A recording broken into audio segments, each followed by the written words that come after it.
The massive space station hung in the darkness like a metal moon. Ships from across the galaxy docked at its many ports. Inside the giant halls, beings from hundreds of worlds gathered for the most important meeting in galactic history. Admiral Lee Hyun walked down the long corridor toward the main chamber. His black uniform was clean and simple. Behind him walked Ambassador Park Ji-woo, carrying her datapad. She had spent years talking to aliens. Today would be different. The chamber was huge.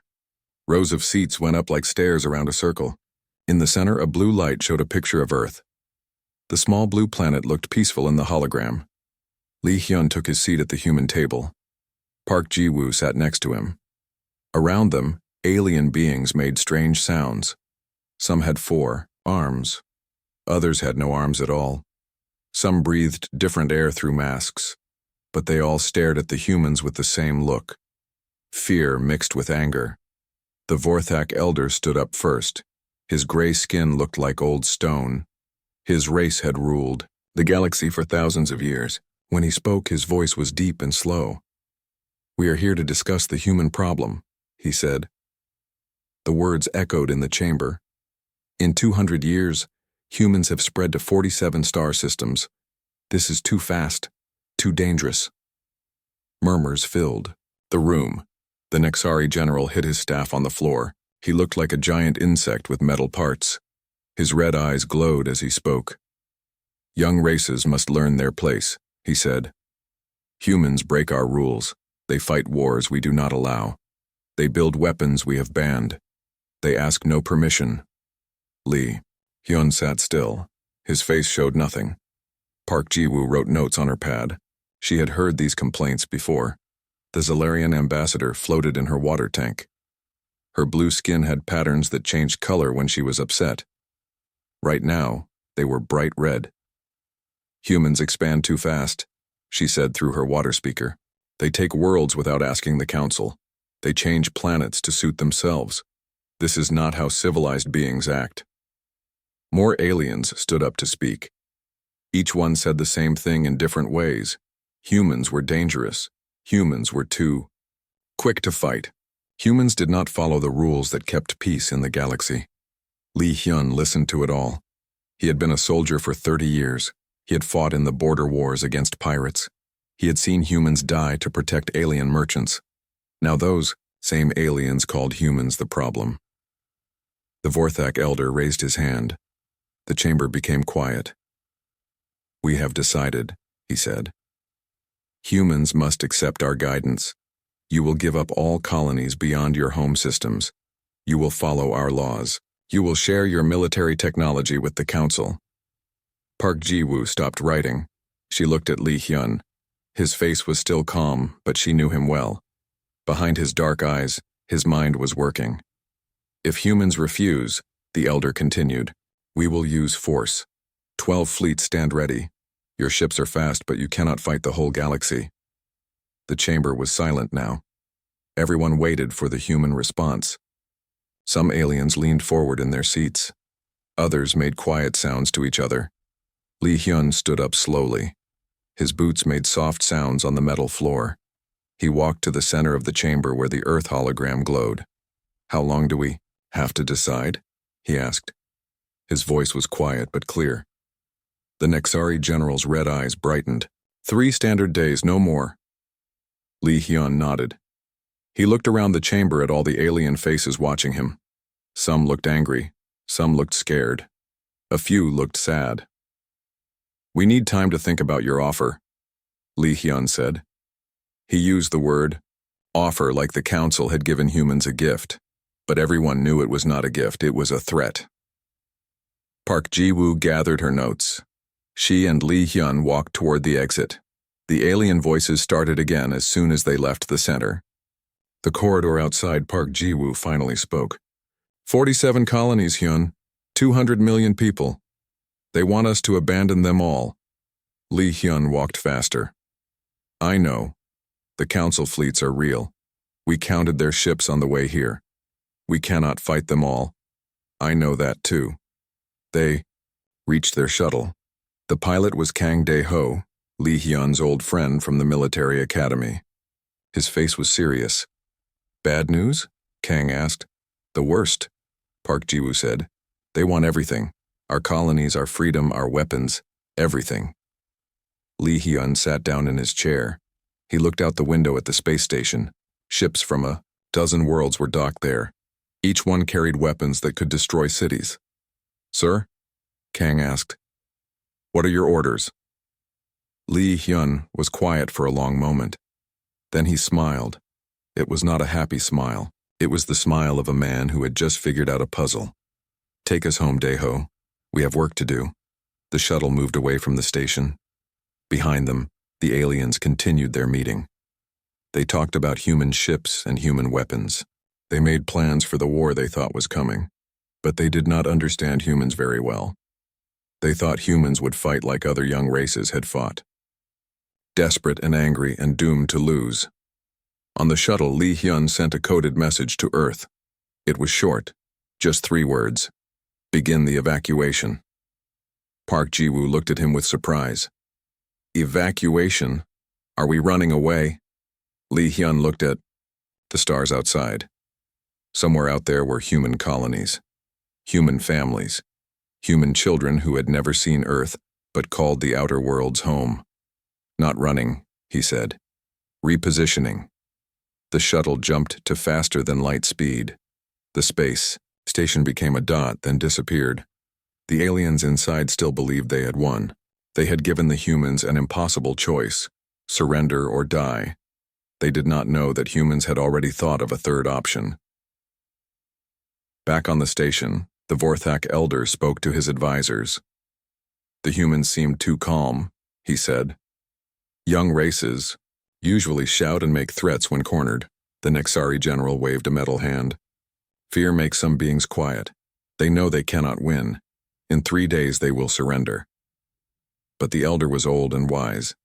He had seen many races rise and fall. Something about the human admiral worried him. The man had looked at the council, like he was measuring them for something. Watch their colonies, the elder said. I want to know what they do in the next 3 days. His advisors bowed and left. The elder stayed in the chamber, looking at the hologram of Earth. The blue planet still looked peaceful, but now it seemed different somehow, like a calm sea before a storm. In space, human ships were already moving, not toward the council fleets but away from them. The evacuation had begun. But the aliens watching would not understand what they were seeing until it was too late. The galaxy was about to learn something new about humans. When humans left the table, it was not because they had lost the game. It was because they had decided to play a different game entirely. The human flagship Soul's Pride moved through space like a metal whale. Inside its command center, Admiral Lee Hyun stood before a wall of screens. Each screen showed a different human colony. Each colony was busy with the same thing, packing, up and leaving. Report from New Seoul Colony, said Captain Choi Minji. She was the ship's science officer. Her voice was calm, but her hands moved quickly over her controls. All civilians loaded. The mining stations are being taken apart. Lee Hyun nodded. Time remaining? 18 hours, sir. The last transport ship will leave before the deadline. On another screen, General Kim Tae-sung appeared.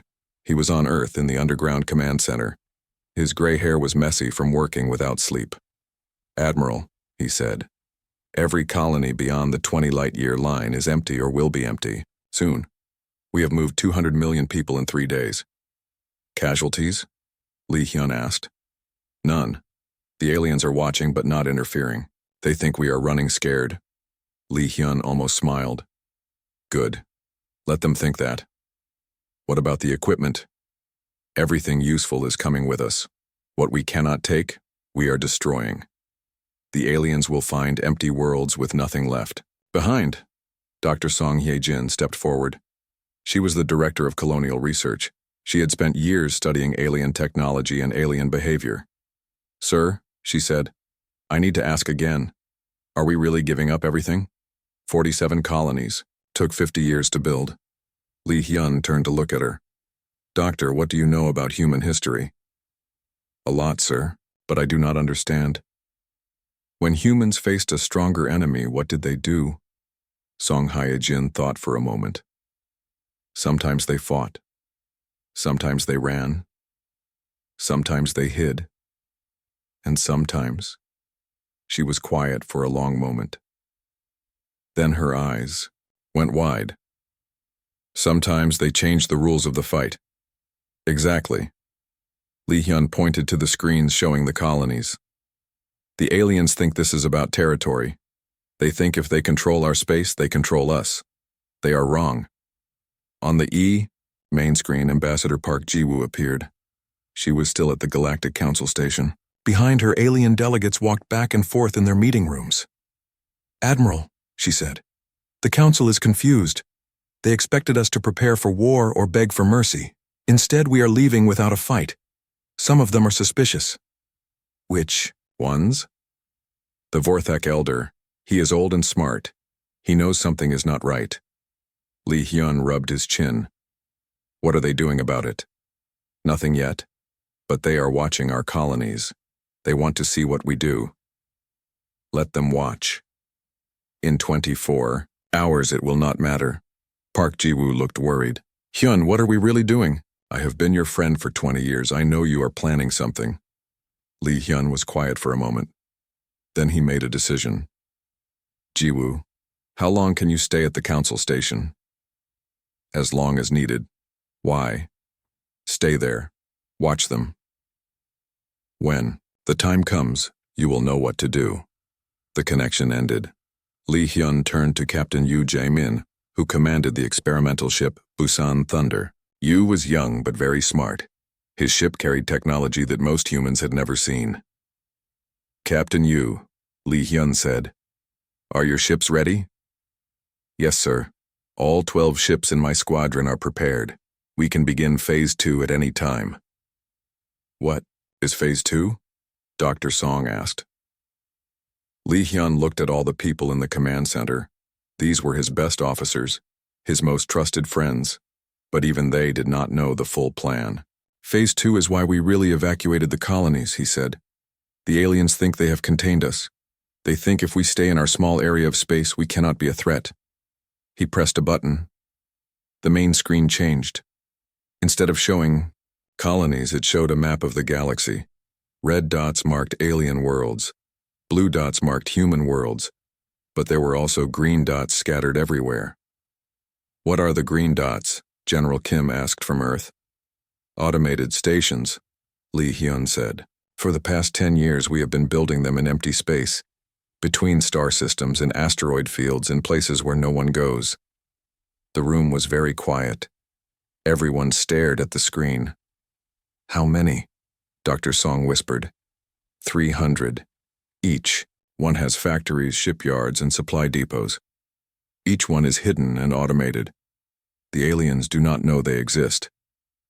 Captain Choi Min-ji looked at the map.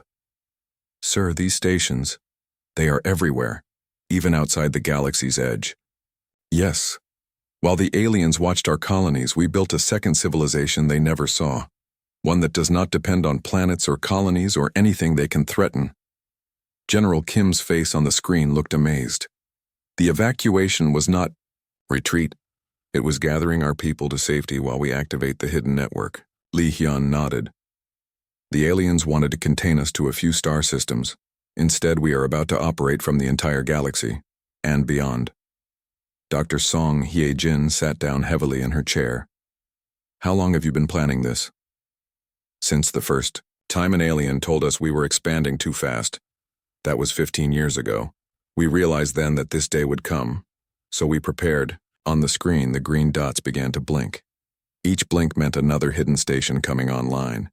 In a few hours, humanity would have more bases than any alien empire had ever imagined. "Sir," Captain Yu said, "what about the deadline?" "The aliens still expect an answer." Lee Hyun smiled. This time it was a real smile. "We will give them an answer, but not the one they expect." The Soul's Pride turned toward the Galactic Council station. Behind it, the last human transport ships finished their evacuation. The colonies were empty now. The aliens could have them. But the aliens did not understand what they had really done. They thought they had forced humanity into a smaller cage. Instead, they had freed humanity from the need for any cage at all. In 12 hours, Ambassador Park Ji-woo would walk back into the council chamber. She would give the aliens humanity's answer, and the galaxy would realize that humans had not been playing by alien rules for a very long time. The evacuation was complete. Phase 2 was about to begin. And somewhere in the empty space between stars, 300 hidden stations hummed with activity, building things the galaxy had never seen before. The aliens thought they had won. They were about to learn how wrong they were. 6 months had passed since humans gave their answer to the Galactic Council. Ambassador Park Ji-woo had stood in the Great Chamber and said the words that shocked everyone. Humanity accepts the Council's rules. We will stay in our assigned space. Thank you for showing us the borders of civilized space. The aliens had expected anger. They had expected threats. They had expected humans to fight like young races always fought, loud and desperate and doomed to fail. Instead, humans had smiled and walked away. Now the galaxy was quiet. Too quiet. Scientist Nam Soo-bin worked in her laboratory on the edge of human space. She monitored alien communications all day. Her job was to listen to what the aliens said about humans. For 6 months she had heard the same thing. Nothing. Status report, said Admiral Bae Dong-hyun through the communication screen. He commanded the defensive fleet around Earth. No alien contact for 43 days, Nam Soo-bin reported. No trade requests. No diplomatic messages. No scientific exchanges. It is like humanity has disappeared from the galaxy. What about attempts to enter our space? 12 merchant ships tried to trade with our border stations. All were turned away politely. 5 diplomatic ships requested meetings. All were told we are not available. 3 science vessels tried to scan our systems. Our automated defenses warned them off. Admiral Bae nodded. Good. What are the aliens saying about us? Nam Soo-bin pulled up her files. Confusion mostly. The Nexari general told his officers that humans are hiding like scared animals. The Vorthak elder is not so sure. He has increased patrols along our border. Any attempts to spy on us? Yes. But Engineer Oh Soo-young's new systems work perfectly. Every spy probe that enters our space just stops working. The aliens think it is equipment failure. Admiral Bae almost smiled. Oh Soo-young always was clever. What else? The aliens are worried about our energy readings. Long-range sensors detect massive power signatures from inside our space. Some alien scientists think we are building something big. They are right. Anything else? Nam Soo-bin hesitated. Sir, there are rumors. Alien crews who get close to our border report strange things. Ships that look like ours, but different, bigger, moving in ways that should not be possible. What do the alien governments say about these reports? They say the crews are seeing things, space madness. But the reports keep coming. Admiral Bae was quiet for a moment. He looked tired. For 6 months he had been working day and night on projects that had no names in any database. Nam Soo-bin, he said finally. How long have you worked for human defense? 8 years, sir. In those 8 years, have I ever lied to you? No, sir. Then believe me when I say this. What we are building will change everything. The aliens wanted to contain us to 23 star systems. They have no idea what 23 systems can produce when humans put their minds to it. The connection ended. Nam Soo-bin went back to her work.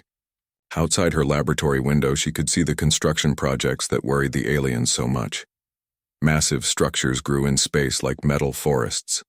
Ships moved between them, carrying materials she could not identify. Everyone who worked on the project signed agreements to never talk about them. But Nam Soo-bin had eyes.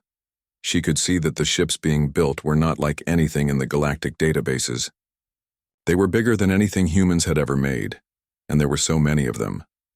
Meanwhile, on the Galactic Council station, the aliens held another meeting. The Vorthak elder stood before the same chamber where they had given humanity their ultimatum. 6 months of silence, he said.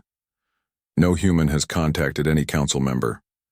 No human ship has left their assigned space. No human message has been sent to any alien world. The Nexari general waved his metal hand. Good. We showed them their place. Young races must learn to obey. But other aliens were not so sure. The Zalarian ambassador floated in her water tank. Her blue skin showed worried patterns. This silence is not natural, she said. Humans are social beings.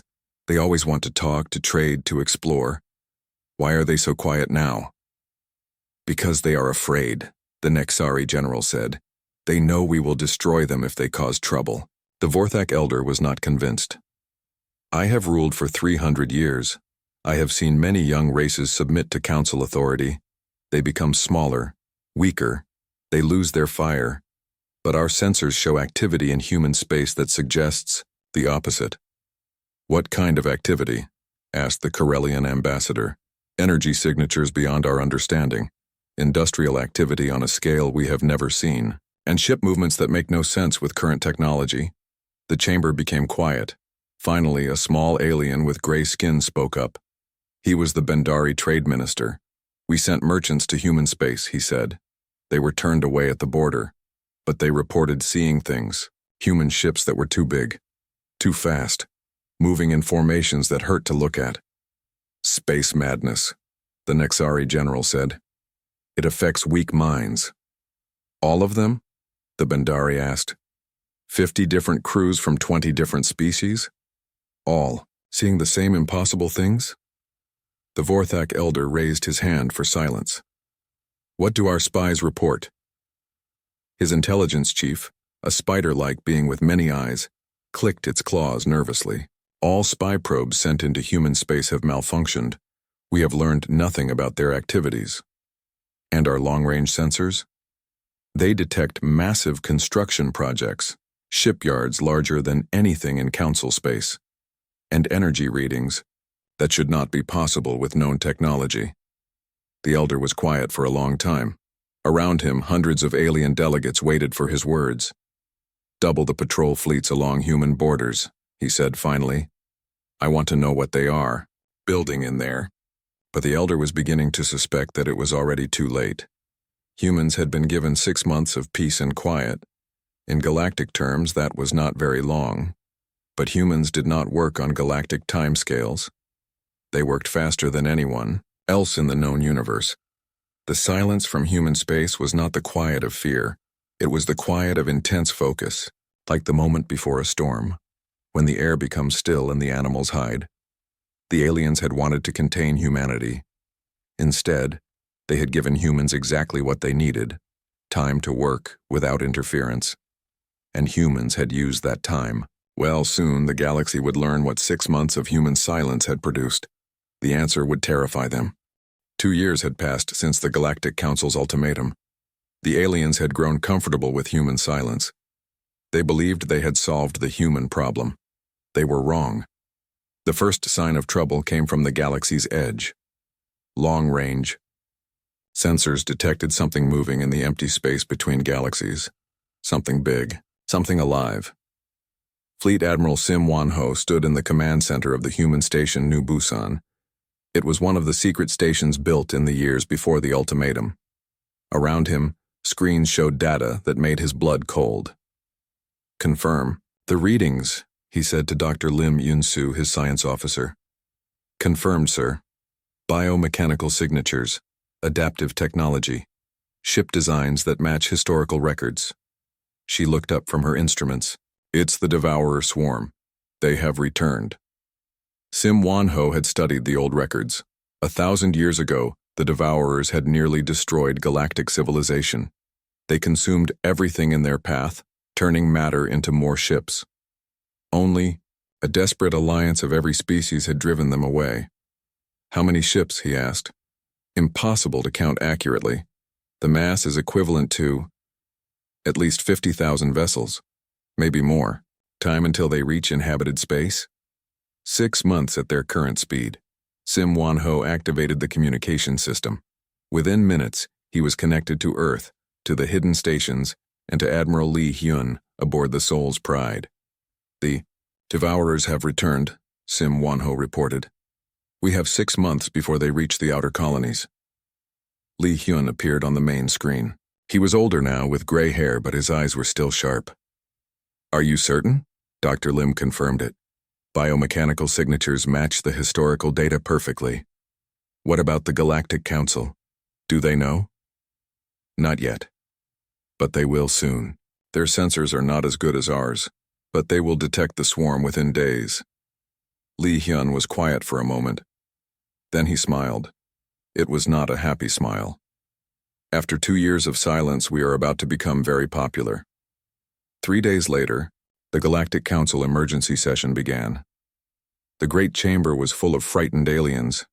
Their sensors had finally detected what humans had seen days earlier. The Vorthak elder looked older than before. The stress of ruling during the human crisis had aged him. Now he faced something much worse. The Devourer swarm has returned, he announced. Our fleets are mobilizing, but we need every ship, every weapon, every ally we can find. The Nexari general's red eyes were dim with worry. Our combined fleets number 8,000 ships. The Devourers have 50,000, and they grow stronger with every world they consume. What about the humans? Asked the Zalarian ambassador. They have been building ships for 2 years. We have all seen the energy readings from their space. The chamber became quiet. For 2 years, the council had been content to ignore humanity. Now they needed human help. Send a diplomatic mission to Earth, the elder decided. Offer them full membership in the council. Promise them anything they want. We need their ships. Colonel John Byung-Hoo received the alien delegation at the border of human space. He was a special forces commander who had spent years studying Devourer tactics. He knew what was coming better than most. The alien ships were impressive. The Vorthak sent their finest diplomatic vessel. The Nexari sent a battle cruiser as an escort. They wanted to show respect and strength at the same time. Permission to enter human space, the Vorthak ambassador requested. Permission granted, Jian replied. Follow the navigation beacon to Earth. Do not deviate from the flight path. As the alien ships flew toward Earth, their crews stared out, the windows in shock. Human space had changed completely. Where once there had been empty systems with a few colonies, now there were massive industrial complexes. Shipyards stretched for millions of kilometers. Fleets of ships moved in perfect formation, heading toward destinations unknown. How many ships? The Vorthak ambassador whispered to his aide. I cannot count them all. Thousands. Maybe tens of thousands. The alien ships reached Earth to find Ambassador Park Ji-woo waiting for them. She was older now too, but still sharp. She wore the title of Speaker for Terra with dignity. Welcome, she said as the aliens entered the meeting room. We have been expecting you. The Vorthak ambassador tried to maintain his dignity. The Galactic Council requests humanity's assistance against the Devourer threat. Requests? Park Ji-woo asked. 2 years ago, you demanded that we surrender our colonies and submit to your authority. Now you request our help? The situation has changed. Yes, it has. Park Ji-woo gestured to a window. Outside, human ships moved in formations that hurt to look at. Their designs were unlike anything in galactic databases. The question is, what has changed more? The threat, or humanity? The Nexari officer who accompanied the diplomat could not stay quiet. You have been building ships, many ships. We need them to fight the Devourers. Park Ji-woo smiled. It was the same smile Lee Hyun had worn 2 years ago. You are mistaken about something important. You believe this is a council matter because the Devourers are attacking council space. They will attack your space too eventually. Will they? Park Ji-woo activated a holographic display. It showed the galaxy with the Devourer approach path marked in red. Look at their route. They are heading for the heavily populated areas, the council worlds, the trade routes, the places where civilizations gather. The aliens studied the display. Slowly, they realized what she was saying. Human space is not in their path, the Vorthak ambassador said quietly. Correct. The Galactic Council was very clear about the boundaries of civilized space 2 years ago. The Devourer incursion is occurring outside our designated territory. According to your own rules, this is a council problem. The room was silent except for the sound of alien breathing apparatus. Outside the window, more human ships passed by. Ships that looked like they had been designed for a war the aliens could not imagine. You knew, the Nexari officer said. You knew they were coming. Park Ji-woo did not deny it. Humanity has been preparing for many possibilities. The Devourers are just one of them. Then help us, the Vorthak ambassador pleaded. If the council falls, you will be alone in the galaxy. Alone? Park Ji-woo looked genuinely surprised. Ambassador, you have misunderstood humanity's position. We are not alone. We have simply outgrown the need for your galaxy. She gestured again to the window. In the distance, massive structures moved through space. They were not ships. They were too big to be ships. They looked like mobile cities heading toward the dark space between galaxies. We thank the Council for teaching us an important lesson 2 years ago, Park Ji-woo continued. You showed us that we were thinking too small. Your table was too small for our ambitions, so we built our own. The aliens realized with growing horror that they were not just facing the Devourers. They were facing the possibility that humanity had grown beyond their understanding. The most powerful potential ally they had ever encountered was politely declining to help. What do you want? The Vorthak ambassador asked desperately. Park Ji-woo considered the question. Nothing you can give us, but we are not entirely without mercy. We will make you an offer. The offer Park Ji-woo made was simple and terrible. Humanity would deal with the Devourer swarm. But afterward, the galaxy would belong to humanity.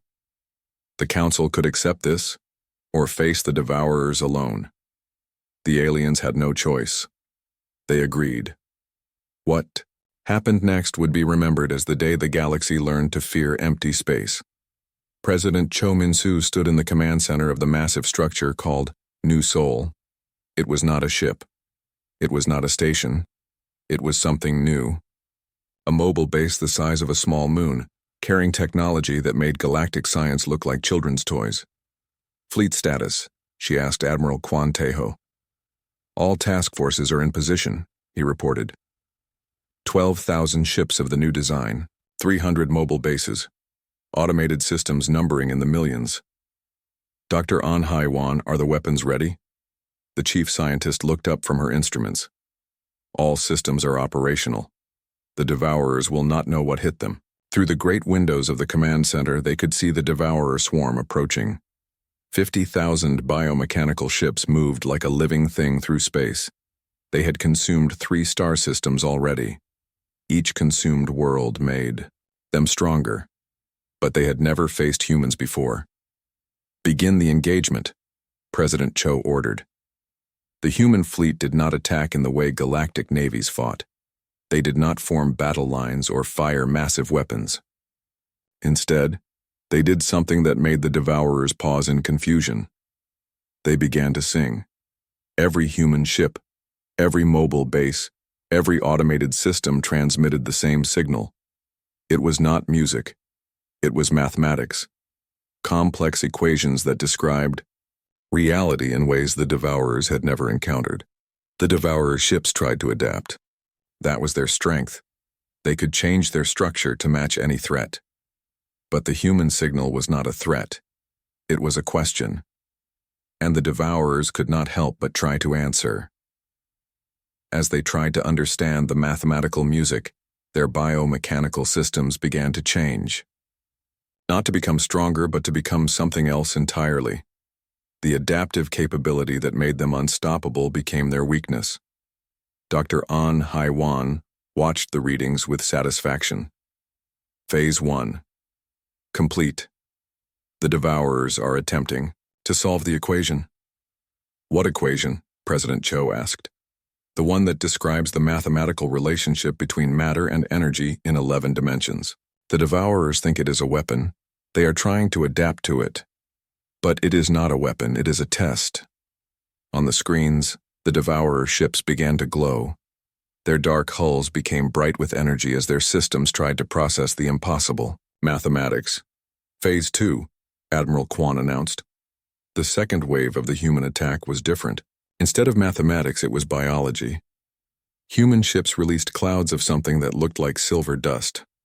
The dust spread through space, touching each devourer ship. The dust was not weapons. It was life. Microscopic organisms designed by human scientists to do one thing: offer the devourers a choice. For 1,000 years, the devourers had only known how to consume and destroy. But the human organisms carried genetic information that showed them another way. They could grow instead of consume. They could create instead of destroy. The biomechanical ships began to change again. But this time they changed in ways that their creators had never intended. Some became gardens. Others became works of art. A few became something entirely new. Phase 3, Dr. An said quietly. The third phase was the most human thing of all.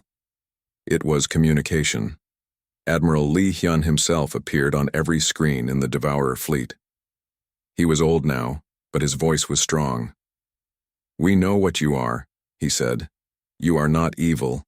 You are hungry. You consume because you do not know how to create.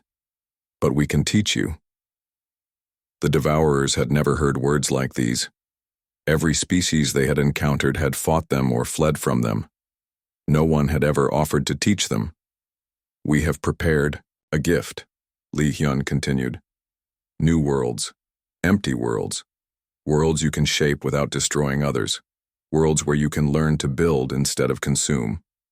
The human fleet began to move, but instead of attacking, they opened corridors in space, pathways that led away from the inhabited galaxy, toward the void between galaxies where humans had been building their new civilization. Some Devourer ships followed the pathways. Others hesitated. A few continued toward the galactic core, still, driven by their ancient hunger. Those few found themselves surrounded by human ships that moved in ways that defied physics. The ships did not fire weapons, they simply stopped the Devourers from moving, held them in place with forces that galactic science had no names for. "The choice is yours," Lee Hyun said. "Learn to create, or remain trapped in your old patterns, but you will not consume inhabited worlds. That option is no longer available." The battle, if it could be called that, lasted 3 days. When it ended, the Devourer swarm was gone. Some had chosen to follow the human pathways to new worlds. Others had been contained in energy fields that would hold them until they were ready to learn. Not a single inhabited world had been destroyed. The galaxy watched in stunned silence as human ships began to move again. But they were not returning to the inhabited systems. They were heading outward, toward the dark spaces between galaxies. On the Galactic Council Station, the aliens gathered for what they knew would be the last meeting of the old order. The humans defeated the Devourers without destroying them, the Vorthak Elder said. His voice sounded hollow. "They turned our greatest enemy into something else." "What are they?" the Zalarian ambassador asked. "What have they become?" The answer came from an unexpected source. A message from Admiral Lee Hyun, broadcast to every world in the galaxy. "People of the galaxy," he said. 2 years ago you offered us a seat at your table.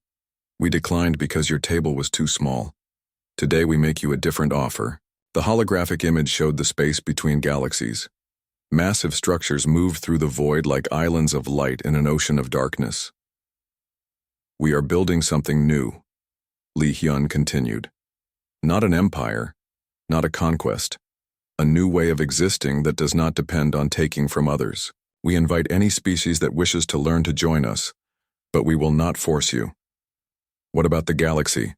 the Vorthak Elder asked, though he knew Lee Hyun could not hear him. As if reading his thoughts, Lee Hyun smiled. "The galaxy is yours. We leave behind automated systems to protect you from external threats. But your future is your own to decide. We have moved beyond the need to control others." The transmission ended. The aliens sat in silence, trying to understand what had just happened. Humanity had not conquered the galaxy. They had not destroyed their enemies. They had simply left, evolved beyond the need to compete for resources or territory. They had become something that galactic civilization had no words for. Outside the station, human ships continued their exodus, millions of them, carrying billions of people toward a future that the galaxy could not imagine. The aliens were safe. The devourers were contained or converted. The galaxy was at peace, but they were alone. The most powerful species they had ever encountered had looked at their civilization and found it insufficient. Years later, when alien children asked about the humans, their parents would tell them about the species that had been offered a seat at the table and had chosen instead to build their own universe. The galaxy was safe from humanity. But as the elders watched the stars and wondered what was being built in the darkness between galaxies, they could not shake one terrible question. What would happen when humanity was ready to come back? The answer, they suspected, was that by then the very concept of coming back would be meaningless. Humanity had not left the galaxy. They had simply outgrown it.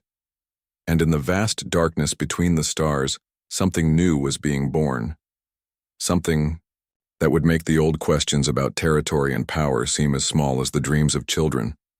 The galaxy watched, and waited, and wondered what came after evolution itself.